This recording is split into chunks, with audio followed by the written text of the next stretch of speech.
NTA ने NEET UG 2026 का result घोषित कर दिया है। इस परीक्षा में 11,21,000 परीक्षार्थी क्वालिफाई हुए। 720 नंबरों के साथ पंजाब के आर्यन गुप्ता और 715 अंक हासिल कर हरियाणा के पांशुल बंसल टॉपर रहे। करीब 19 छात्रों ने 700 से ज्यादा नंबर हासिल किए हैं। परीक्षा में 58% लड़कियां सफल रही। रिजल्ट समय पर जारी होने से मेडिकल कॉलेजेस में दाखिले और काउंसलिंग की प्रक्रिया समय पर शुरू हो सकेगी। 21 जून को नीट यूजी का एग्जाम हुआ था, जिसमें करीब 22 राम मंदिर चुनाव चोरी मामले में एसआईटी की जांच में कई बड़े बदलाव हुए हैं। सूत्रों के मुताबिक एसआईटी ने अपनी रिपोर्ट में भर्ती प्रक्रिया को चोरी के लिए सबसे बड़ी वजह बताया है। आरोपी टिन्नू यादव के पास दान पात्रों की चाबियां थी। इसके लिए एसआईटी ने मुख्य रूप से चंपत राय को जिम्मेदार माना है। टिन्नू के पास मंदिर प्रबंधन की हर संवेदनशील जानकारी थी और उसकी हर स्तर पर पहुंच भी थी। एनर्जी की मुसीबतें लगातार बढ़ती जा रही हैं। अब ममता को एक और बड़ा झटका लगा है। टीएमसी सांसद कोयल मलिक ने राज्यसभा की सदस्यता से इस्तीफा दे दिया है।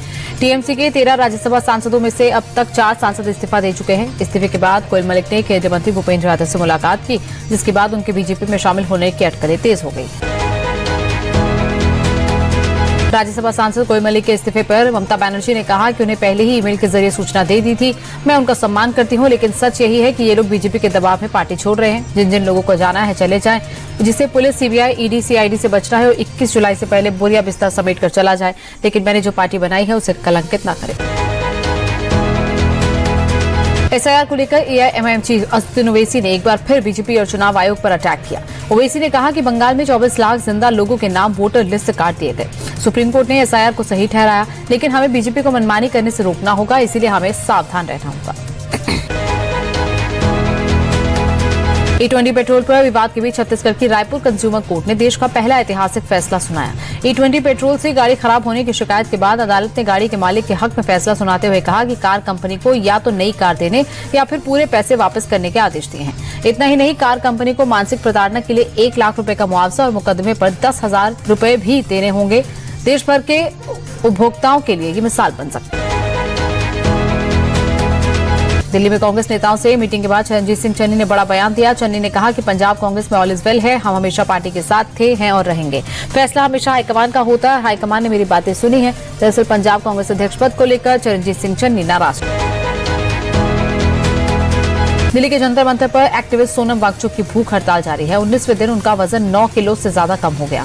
सोनम वांगचुक ने 20 जुलाई के मार्च को सफल बनाने की अपील की। उनका यह आंदोलन प्रतियोगी परीक्षाओं, नीट से जुड़े कथित पेपर लीक, शिक्षा व्यवस्था में जवाबदेही की कमी के विरोध में शुरू हुआ। आंदोलन की प्रमुख मांगों में केंद्रीय शिक्षा मंत्री धर्मेंद्र प्रधान का इस्तीफा, परीक्षा प्रणाली में सुधार, पारदर्शी जांच और प्रभावित छात्रों के लिए न्याय शामिल है।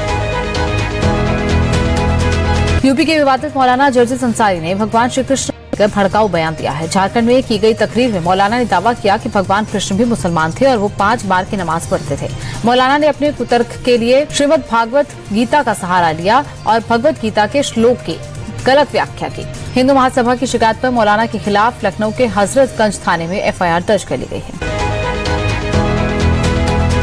देहरादून में एक फर्जी आईपीएस अधिकारी को पुलिस ने गिरफ्तार कर लिया। आरोपी उत्तराखंड के पूर्व मुख्य सचिव और पूर्व आईएएस अधिकारी का बेटा है। पुलिस ने उसके पास से फर्जी कार्ड, एक लैपटॉप और वायरलेस सेट बरामद किया है। आरोपी ने लोगों से नौकरी दिलवाने, टेंडर और दूसरे काम करवाने के नाम पर लाखों के रुपए की ठगी भी की है। पुलिस ने बताया कि आरोपी ने एक कंपनी का रजिस्ट्रेशन जल्दी कराने का भरोसा देकर 15 लाख रुपए ले लिए थे।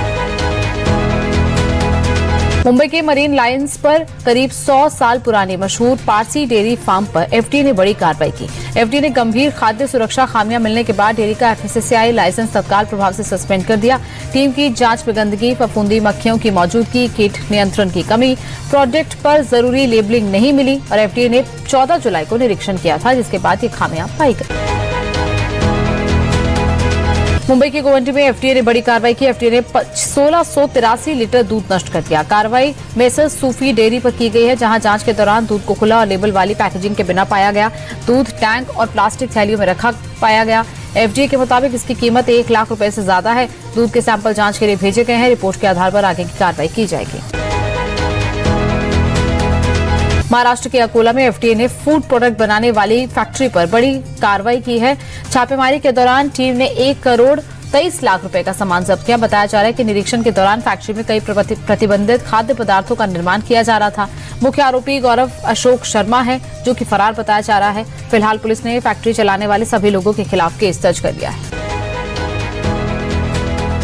ग्रेटर नोएडा के सूरजपुर में नाली की खुदाई के दौरान बड़ा हादसा हो गया। खुदाई के दौरान चलते जमीन धंसने से निर्माणाधीन 2 मंजिला मकान अचानक भरभरा कर गिर गया।